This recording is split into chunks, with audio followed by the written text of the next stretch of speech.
पंजाब के सीएम भगवंत मान ने एसजीपीसी से स्पष्टीकरण मांगा है। मान ने ट्वीट किया, एसजीपीसी को 24 जुलाई से गुरबानी के लाइव प्रसारण के बारे में स्पष्टीकरण देना चाहिए। सभी चैनलों को मुफ्त और फ्री टू एयर प्रसारण की अनुमति दी जानी चाहिए।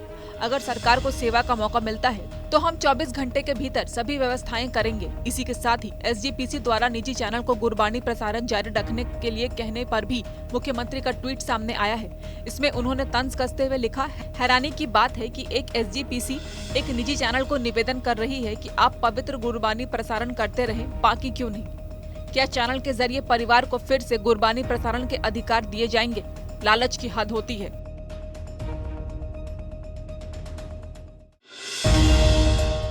आम आदमी पार्टी के राज्यसभा सांसद राघव चड्ढा ने मणिपुर हिंसा और महिलाओं को निर्वस्त्र घुमाने को लेकर मचे सियासी बवाल के बीच में कहा कि हम मणिपुर में बीजेपी सरकार को हटाने और राष्ट्रपति शासन लगाने की मांग करते हैं। ठीक वैसे ही जैसे माननीय प्रधानमंत्री मोदी ने फरवरी 2017 में मणिपुर के संबंध में मांग की थी। आप सांसद राघव चड्ढा ने आगे कहा कि मणिपुर जल रहा है और भयानक वीडियो सामने आए हैं। सरकार को इस पर चर्चा करनी चाहिए, वो क्यों भाग रही है? डबल इंजन सरकार है, फिर भी राज्य में इतनी हिंसा हो रही है। वहीं मणिपुर इस देश का अभिन्न अंग है।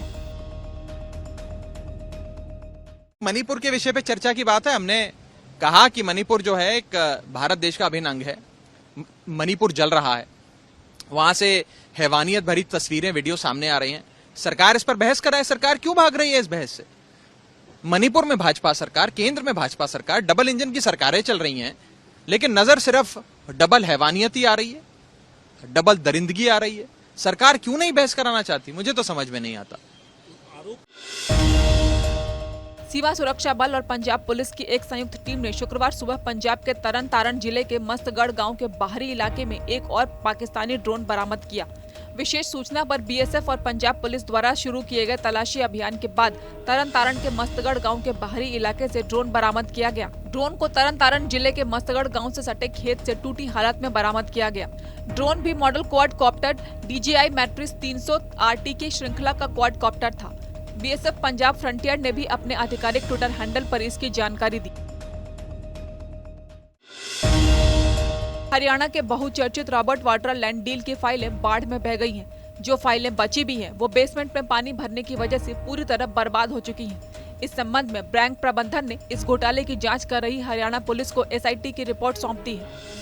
इस रिपोर्ट की पुष्टि हरियाणा पुलिस के DGP PK अग्रवाल ने की है। हालांकि उन्होंने इस संबंध में कोई अन्य जानकारी देने से इनकार किया। बस इतना कहा कि बैंक को नोटिस जारी कर पूछा गया है कि कब और किन परिस्थितियों में यह घटना हुई। बता दें कि इस मामले में कांग्रेस के राष्ट्रीय महासचिव प्रियंका गांधी के पति रॉबर्ट वाड्रा के अलावा पूर्व मुख्यमंत्री भूपेंद्र सिंह हुड्डा भी आरोपी हैं।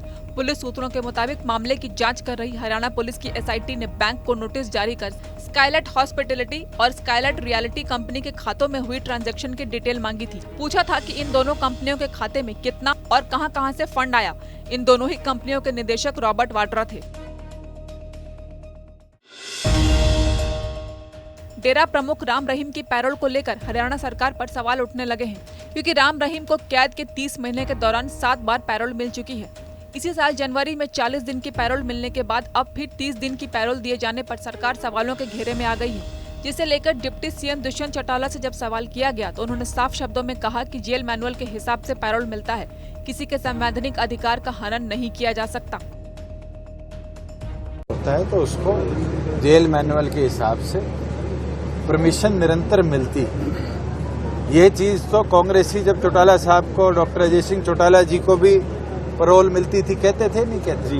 क्या किसी आदमी के संवैधानिक अधिकारों का हनन किया जा सकता? अगर कोई आउट ऑफ लॉ परमिशन दी जाए तो जरूर सरकार उसको देखेगी।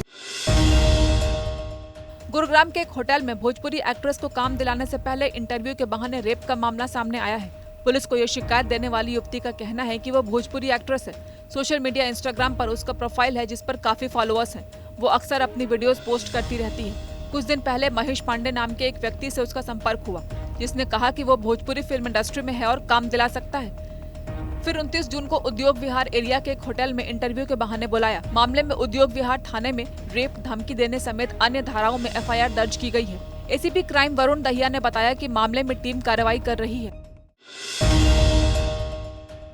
हिमाचल प्रदेश में 4 दिनों तक भारी बारिश का येलो और ऑरेंज अलर्ट जारी किया गया है। मौसम विज्ञान केंद्र शिमला ने 22 जुलाई के लिए बहुत भारी बारिश का ऑरेंज अलर्ट जारी किया है। 23 से 25 जुलाई के लिए ऑरेंज अलर्ट है। मौसम केंद्र के अनुसार राज्य में चल रही वर्षा गतिविधि में आज से 48 घंटों के लिए वृद्धि होने की संभावना है। अगले 24 से 48 घंटों के दौरान चंबा, कांगड़ा, शिमला, कुल्लू, मंडी, बिलासपुर, सोलन और सिरमौर जिले के कुछ क्षेत्रों में बहुत भारी बारिश की संभावना है। वहीं ऊना, हमीरपुर, किन्नौर और लाहौल जिले में भारी बारिश की संभावना है। प्रदेश के कई भागों में 27 जुलाई तक बारिश का सिलसिला जारी रहने के आसार हैं। शुक्रवार को येलो अलर्ट के बीच बारिश से कई जगह तबाही हुई। कुल्लू जिले में 4 जगहों पर बादल फटने से भारी तबाही हुई है। गुरुवार रात को जिले में भारी बारिश होने से 4 जगहों पर बादल फटने की घटनाएं हुई। मनाली के जगतसुख और हरिपुर के करंजा के अलावा मणिकर्ण और सैंज के पाशी के पास बादल फटने की घटनाएं सामने आईं। पाशी गांव में ग्रामीणों को घर छोड़कर भागना पड़ा। बीते 2 दिनों से मां वैष्णो देवी भवन के साथ ही आधार शिविर कटरा में बारिश तो नहीं हुई, परंतु भूस्खलन जैसी घटनाएं आए दिन हो रही हैं। शुक्रवार को तड़के करीब 5 बजे एक बार फिर मां वैष्णो देवी के महत्वपूर्ण बैटरी कार मार्ग पर पंछी हेलीपैड क्षेत्र में भूस्खलन हुआ, जिसको लेकर श्राइन बोर्ड प्रशासन ने इस महत्वपूर्ण मार्ग पर श्रद्धालुओं की आवाजाही के साथ ही बैटरी कार सेवा को स्थगित कर दिया। वर्तमान में केवल मां वैष्णो देवी के प्राचीन पारंपरिक मार्ग से ही मां वैष्णो देवी की यात्रा फिलहाल जारी है। बैटरी कार मार्ग के पंछी हेलीपैड क्षेत्र में हुए भूस्खलन के चलते इस महत्वपूर्ण मार्ग का करीब 40 से 50 फीट का मार्ग क्षतिग्रस्त हो गया। हालांकि जिस समय भूस्खलन की घटना घटी उस समय इस मार्ग पर श्रद्धालुओं की आवाजाही लगातार जारी थी, परंतु गनीमत ये रही कि इस घटना को लेकर किसी भी श्रद्धालु को कोई भी चोट नहीं आई है।